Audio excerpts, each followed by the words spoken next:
인간이 세운 그 죄의 기준은 시대와 사람들의 성향에 따라서 이렇게 달라지는 것을 보게 됩니다. 어제까지 죄였던 것이 어느 한순간에 죄가 아닌 게 됩니다. 작년에 우리 관통죄가 이제는 죄가 아니잖아요. 예. 어제까지는 죄가 됐는데 죄가 아니에요. 지난주 헌법재판소가 판결한 낙태도 그렇습니다. 낙태도 내년까지는 죄지만 내후년부터는 죄가 아닙니다. 그렇게 판결을 한 거죠. 예. 또 요즘에 이 사회적 이슈가 되고 있는 이 동성애도 그런 조짐이 보이고 있습니다. 어느 기독교 대학에서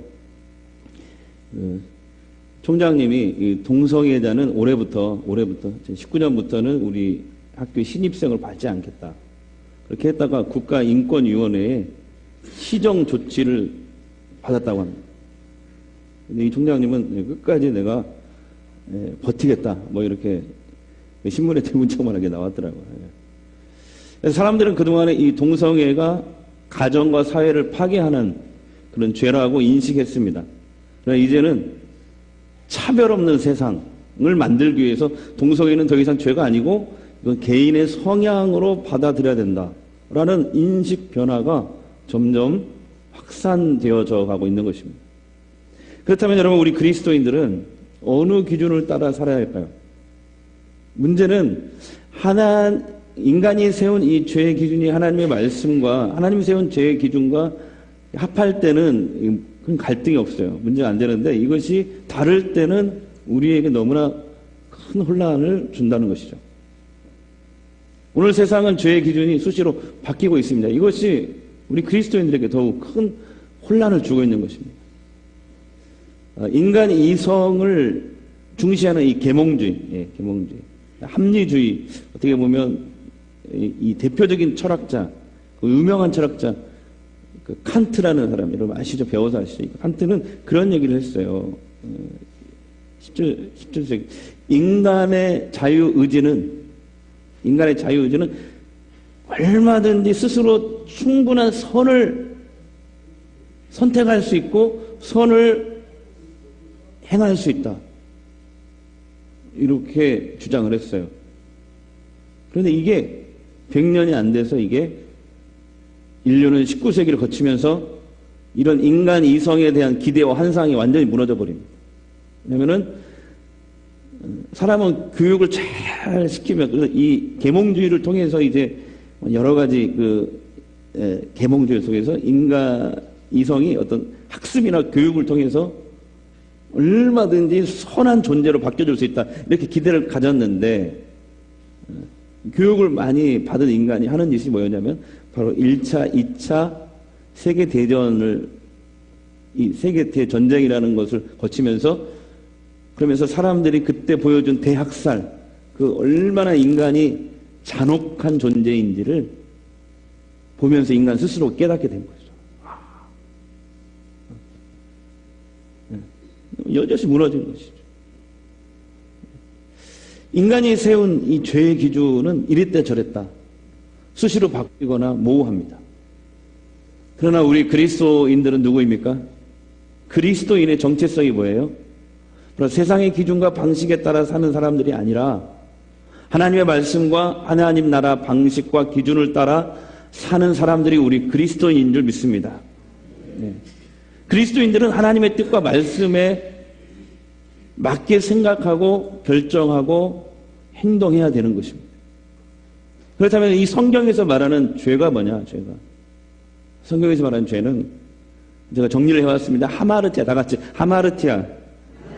이 하마르티아라는 말이 뭐냐면 관역을 향해서 화살을 쐈는데 이게 관역에 맞지 않고 빗나가는 것처럼 언어의 뜻이 그래요. 빗나가다. 그래서 하나님의 목적과 의도에서 빗나가는 것.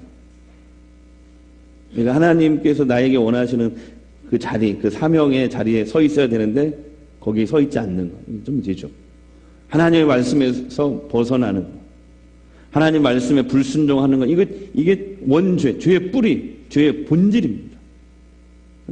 그래서 성경은 이 죄의 원죄, 이 뿌리에서 하나님의 말씀과 의도에서 목적이 다 빗나가는 이 원죄, 이 죄의 뿌리에서 다른 죄악들이 파생되었다 얘기하는데, 이 하나님이 말씀하시는, 쉽게 말하면 이 죄악의 이 범위가 참으로 넓습니다. 넓어요. 아니, 이것도 하나님 앞에서는 죄가 되었나 싶을 정도로 아주 하나님의 말씀하시는, 성경이 말하는 죄의 범위가 아주 디테일합니다. 예를 들면 이거예요. 마음으로 짓는 죄, 입술로 짓는 죄, 행동으로 짓는 죄가 다 죄의 범죄에 속합니다. 우리는 그렇잖아요. 사람은 행동해서 안 걸리면 죄가 아닌데 행동해서 걸리면 죄고. 근데 하나님은 안 그래요. 하나님은 마음으로 짓는 죄, 입술로 짓는 죄, 행동으로 짓는 죄, 이 모든 것이 다 죄라고 말씀하시는데, 대표적인 말씀 하나를 보겠습니다. 잠언 6장 16절에 19절 말씀입니다. 우리 함께 읽겠습니다. 시작. 여호와께서 미워하시는 것, 곧 그의 마음에 싫어하는 것이 옛 7가지, 곧 교만한 눈과 거짓된 혀와 무죄한 자의 피를 흘리는 손과 악한 계고를 꾀하는 마음과 빨리 악으로 달려가는 발과 거짓을 말하는 망령된 증인 및 형제 사이를 이간하는 자니라. 하나님이 미워하시는 거, 여러분 아셨죠? 좀 충격이 되지 않습니까? 이런 말씀을 들으면, 이런 것도 죄였구나.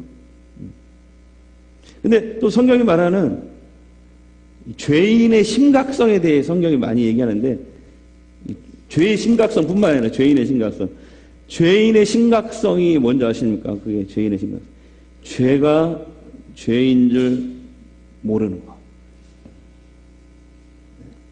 성경은 이것을 4가지로 표현했어요. 무디어진 양심, 화인 맞은 양심, 정욕에 더럽혀진 마음, 마음의 더러움. 이렇게 표현하고 있습니다. 다시 한번 얘기할게요. 성경은 이것을 죄가 죄인 줄 모르는 그런 마음이 왜 그러냐면, 인간의 무디어진 양심, 화인 맞은 양심, 마음의 정욕, 마음의 더러움 때문이다 얘기합니다. 오늘날 대표적인 게 동성애거든요. 아주 심각합니다. 지금 이게 우리 사회에서 지금 이게 더 이상 죄가 인권으로 둔갑해서 죄가 아닌 것으로 여겨지는 문화가 특별히 젊은이들 사이에서 확산되어져 가고 있습니다. 사람들의 마음이 정욕과 더러움으로 가득 차서 죄가 죄인 줄 모르고 사는 게 더 큰 문제라고 성경은 얘기합니다.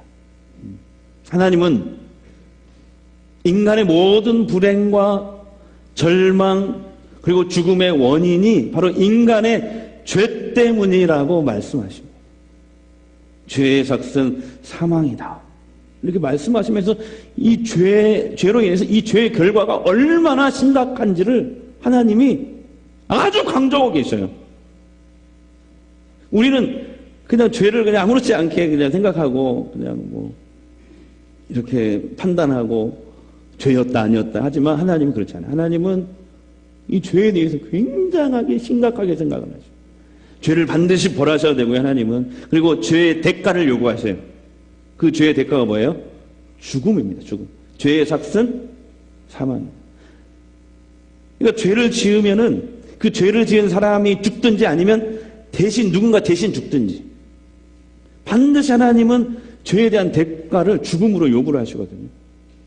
근데 여기서 말하는, 성경이 말하는 죽음은요, 3가지를 얘기하는 거예요. 첫 번째, 육적인 죽음, 육만 죽는 게 아니고, 우리는 죽음 그러면 육신만 죽는 걸 생각하는데, 성경이 말하는 죽음은 3가지예요. 육신의 죽음도 있고, 영적인 죽음이 있어요. 영적인 죽음은 죄를 짓는 순간, 하나님과 우리가 단절돼 버려요. 죄 때문에. 단절되고, 이거 영적인 죽음이라고 그러고. 또 하나가 뭐냐면, 죽음 이후에 심판받고 지옥에 떨어지는, 그걸 둘째 사망이라고 합니다. 둘째 죽음. 육적인 죽음, 영적인 죽음, 둘째 사망. 그래서 하나님은 잠언에서 우리에게 그렇게 말씀하시는 거예요. 이 세상을 살면서 절대로 악인들이 형통하는 것을 부러워할 필요가 없어. 얘기하는 거예요. 우리가 생각할 때는 저 악한 사람이 어떻게 잘 되지? 이 세상에서 좀 벌을 받고 폭삭 망해야 되는데 오히려 잘 되는 것처럼 보이거든요. 그걸 절대로 부러워하지 말래요, 하나님이. 왜 그럴까요? 왜 그럴까요? 그래, 이 세상에는 그 악인이 형통하는 것처럼 보여도 그들에게는 반드시 죽음 이후에 하나님의 심판과 영원한 형벌이 기다리고 있기 때문에 그렇다는 거죠. 예수님도 이 이야기를 부자와 거지 나사로 비유 이야기를 통해서 우리에게 분명하게 말씀하셨습니다. 특별히 죄를 지은 인간이 살아있을 동안 가장 심각하게 여겨야 되는 것이 뭐냐면 바로 영적인 죽음이에요. 하나님과 끊어지는 거예요. 단절되는 거예요. 우리가 죄 때문에 살아있습니다. 죄가 하나님과 우리 사이에 딱 막고 있는 거죠. 그래서 죄인은 그럼 어떻게 돼? 하나님이 우리에게 복을 주시고 싶어도 은혜를 부어주고 싶어도 이게 다 죄 때문에 다 막혀 있는 것이죠. 그러나 하나님은 이렇게 죄가 심각하지만 또 보니 하나님은 사랑이 또 크신 하나님이에요. 공의 하나님이지만 사랑이 더 크신 하나님. 그래서 죄 지은 죄인에게 은혜 베풀기를 원하십니다. 이게 또 하나님의 반전이에요. 반전. 하나님 반전. 죄는 버려야 되지만 죄인은 구원하고 싶은 거예요. 살리고 싶은 거예요. 그래서 하나님이 만드신 제도가 있는데 그게 속죄 제사 제도예요. 무슨 제도라고요? 속죄 제사.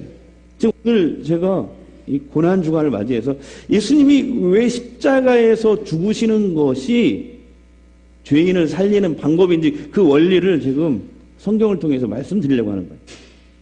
이 예수님이 오시기 전에, 세상에 오시기 전에 하나님이 죄인을 용서하시는 방법이 속죄 제사 제도였습니다. 예수님 오기 전까지 속죄 제사. 이 속죄 제사 제도의 핵심은 뭐냐면 그 죄인을 대신해서 짐승이 아주 비참하게 죽는 거예요. 아주 비참하게. 이 그림을 보십시오. 죄인은 죄를 속죄를 받기 위해서 하나님 앞에 그냥 나갈 수가 없어요. 그 시대에는 하나님 앞에 죄 지은 인간이 그냥 나갔다는 죽어요. 그러니까 어떻게 하냐면 짐승을 가지고 나갑니다. 짐승. 소가 됐든지 양이 됐든지 비둘기가 됐든지 염소가 됐든지 짐승을 가지고 나가야 돼요. 큰 죄를 지은 사람은 소를 가지고 나가야 되고 작은 죄를 지은 사람은 양을 가지고 나간다든지 비둘기를 가지고 나가든지 아무튼 나의 죄를 대신해서 죽을 짐승을 가지고 나가야 되거든요. 그래서 하나님이 계신 성전에 가게 됩니다. 그러면 죄인이 그 짐승의 머리에 손을 얹고 기도합니다. 내가 이런 죄를 지었습니다. 하나님 앞에 고백하면 하는 순간에 그 짐승에게 안수하는 순간에 나의 죄가 그 짐승에게 들어갑니다. 그러면 그 짐승은 그때부터 짐승이 아니라 제물이 되는 거예요. 내 죄가 짊어지고 죽을 제물이 되는 거예요. 그러면 제사장이 그 짐승을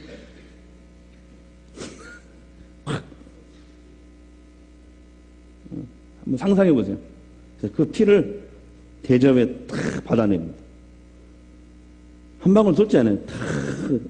예수님 마치 십자가 위에서 물과 피를 다 쏟으신 것처럼 다 받아내는 그 대접을 가지고 성소 안으로 들어갑니다. 하나님 그때는 하나님이 성소 안에 계셨어요. 휘장 그 안에 성소. 그 안에 들어가지고 그 성소 앞에서 손에 그 피를 묻혀서 7번 뿌리는 거예요. 그리고 나오고 그 나머지 피는 또 이런 번제단 밑에 다 붓는 것이죠. 그리고 짐승의 몸은요. 짐승의 몸은 완전히 제사장이 칼로 다 토막을 냅니다. 한번 상상해 보세요. 그리고 죄인을 대신해서 짐승이 저렇게 끔찍하게 태워지는 것이죠. 그래야 죄인의 죄가 용서돼요. 그런데 하나님은 이 속죄 제사를 통해서 죄인들한테 죄인이 그걸 다 지켜보는 거예요. 사실 내가 죄 때문에 죽어야 되는데 짐승이 나를 대신해 저렇게 죽는 거예요. 비참하게 저렇게 죽는 거거든요. 그러니까 하나님이 이 속죄 제사를 통해서 죄인의 죄가 얼마나 하나님 앞에 무서운 심판을 가져오는지를 보여주시고자 하는 거죠.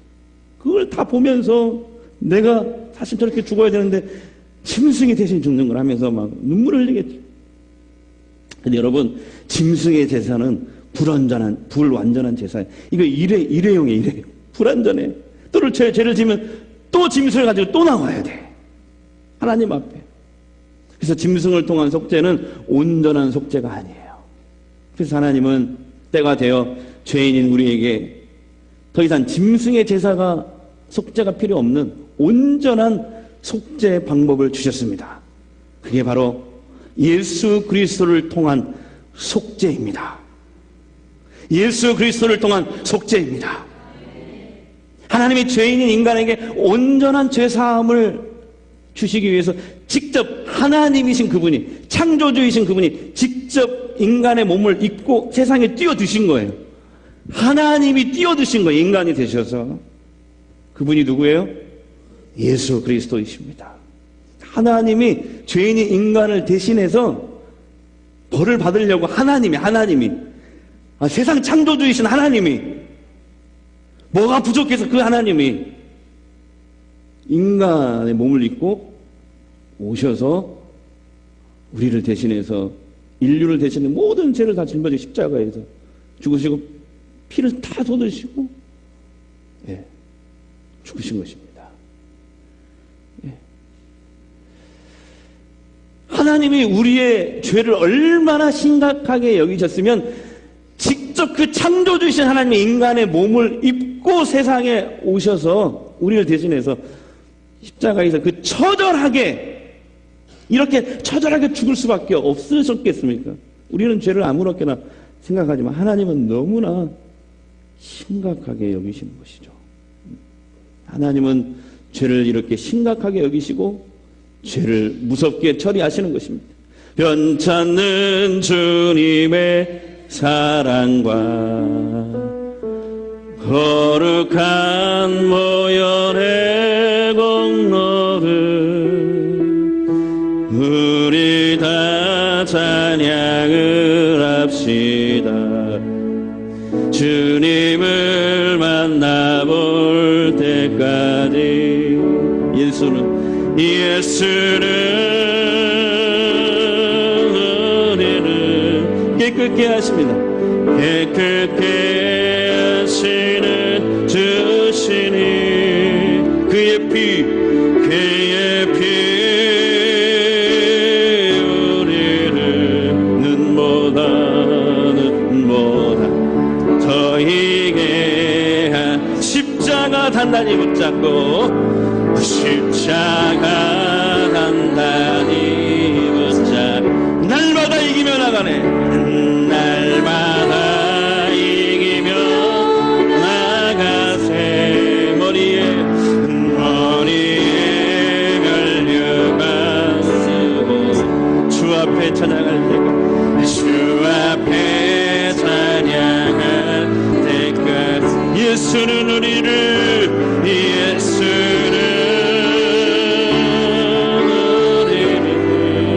깨끗게 하십니다. 깨끗게 하시는 주시니 그의 피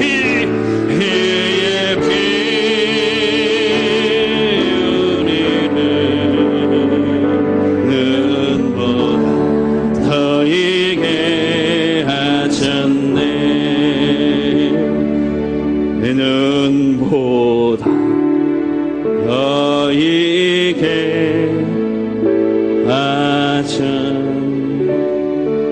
우리는 여기 손에 칼로 조금만 배도 그냥 아파가지고 하루 종일 일도 못하고 막 낑낑대고 누워있고, 예수님은 6시간이나 십자가에 매달려서 그 물과 피를 다 쏟으시고 온몸이 다 찢기시고 그렇게 해서 우리의 죄를 감당하신 것입니다.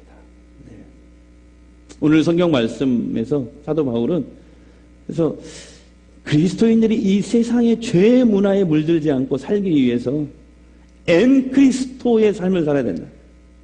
엔크리스토는 제가 좀 유식한 말로 좀 썼어요.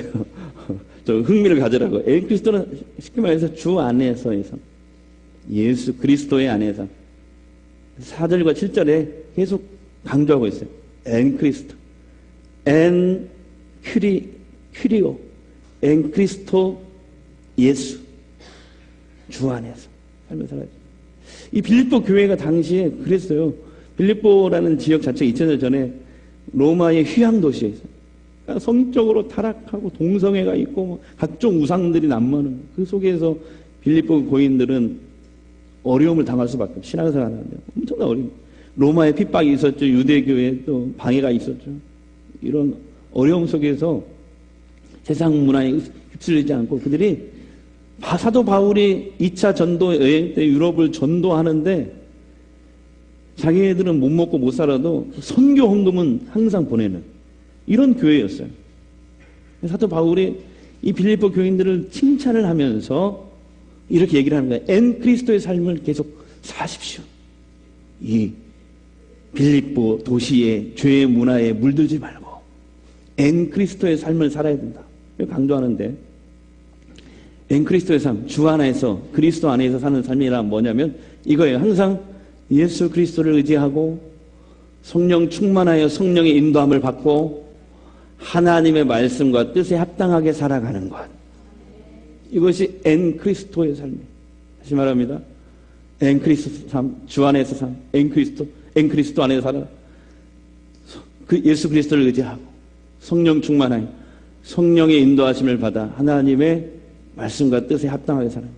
그래서 사도 바울은 우리 그리스도인이 세상의 잘못된 문화에 그냥 빠져들지 않고 엔 그리스도의 삶을 살기 위해서 몇 가지 구체적인 방법을 얘기하고 있는데 6, 7절 보겠습니다. 6, 7절. 우리 큰소리 읽겠습니다. 시작. 아무것도 염려하지 말고 다만 모든 일에 기도와 간구로 너희 구할 것을 감사함으로 하나님께 아뢰라. 그리하면 모든 지각에 뛰어난 하나님의 평강이 그리스도 예수 안에서 너희 마음과 생각을 아멘.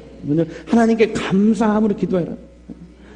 빌립보 교인들의 삶이 쉽지 않아요. 힘들어요. 고난이 있어요. 성교 헌금은 보내지만 못 먹고 살 때가 더 많아요. 예수 믿는다는 그것 때문에 사람들이 상인 조합에도 가입시켜주지 않은 게 먹고 사는 게 힘들어요. 그래도 신앙을 지키기 위해서 그 길을 가는 거예요. 그런데 불평하지 말고 원망하지 말고 사도 바울이 감사함으로 하나님 앞에 늘 기도와 간구해라. 그럴 때 죄의 문화를 이기고 유혹을 이기고 어려움과 시련에 흔들리지 않는 하나님의 사람이 될 것이다. 감사함으로 기도해라. 왜? 하나님의 평강이 너에게 임해서 너희를 지켜줄 거야.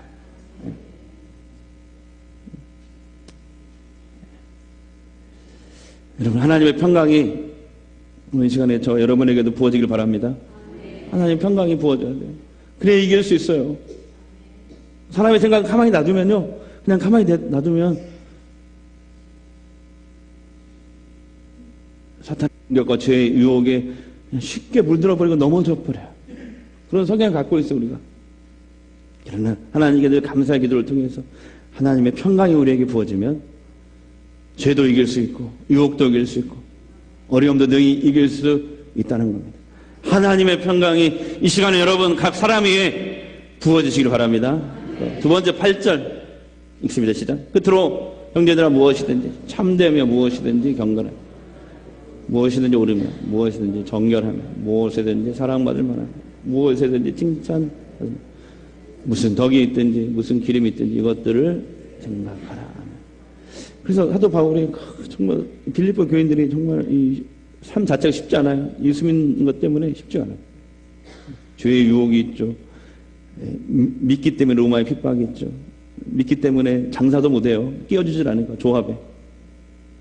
먹고 사는 것도 힘들고 정말 힘든 이런 상황 속에 그래도 8가지를 주의 깊게 생각하라는 8가지.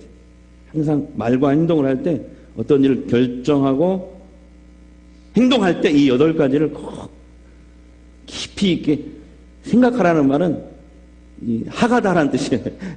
되새기고 성찰하고 또 그게 뭐냐면은 빨리 할게요. 무엇에든지 참되며 다 같이 무엇에든지 참되며 무슨 말이냐면 도덕적으로 의로운 것들을 생각하며 행동으로 옮겨라. 도덕적으로 의롭고 무엇이든지 경건하며 다 같이 무엇에든지 경건하며 그리스도인들은 힘들더라도 명예롭고 위험 있는 모습으로 살아야 돼요. 명예롭고 위험 있는 모습. 무엇에든지 오르며 하나님의 말씀에 합당한 것을 생각하라. 이게 하나님의 말씀에 합당한 것입니다. 다시 무엇에든지 정결하며. 무슨 말? 삶의 모든 영역에서 그리스도인들이 깨끗하게 살아라. 흠 잡히지 않게 살아라. 비난받을 것 없이 항상 모든 영역에서 깨끗. 가정생활, 사회생활 모든 영역에서. 그다음에 무엇에든지 사랑할 만하면, 맞죠? 이것은 여기서 사랑은요 필리아라고 되어 있거든요. 헬라어로. 무슨 말이냐면 친절해라. 친절하게. 친절. 고난이 있고 먹고 살기 힘들고 핍박이 있어도 항상 친절함을 잊지 말아라. 그랬어요. 친절함을 잊지 말아라. 이게 사랑할 만이에요. 우리나라 성경에는 사랑할 만하면 이렇게 번역이 됐지만 원어 성경에는 필리아, 친절하게 돼요. 친절하게. 무엇에든지 칭찬할 만하면, 다 같이 무엇에든지 칭찬할 만하면. 이것은 타인에게 매력적인 사람이 되라. 그래서 다시 한번 얘기합니다. 타인이 들어가지고 기분 나쁜 소리는 하들 마세요. 세 가지 하지 말라고 했죠? 살쪘네, 머리 빠졌네, 또 하나 뭐였지? 나이 들어 보이네. 제발 이 소리는 하지 마.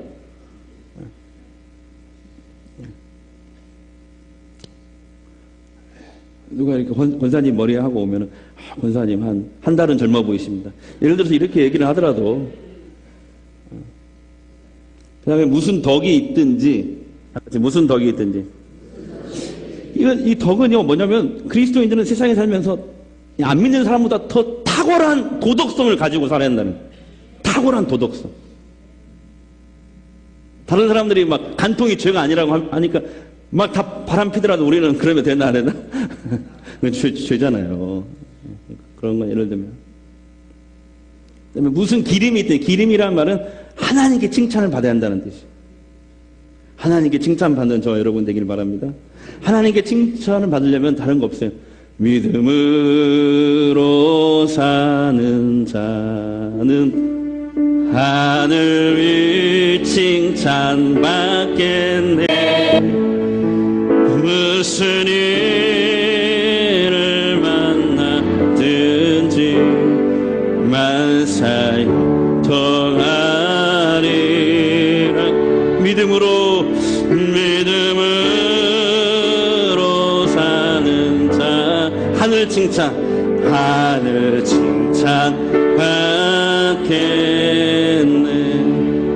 찬송가 이런 거 안 나와요. 제가 그냥 개사한 거예요. 예.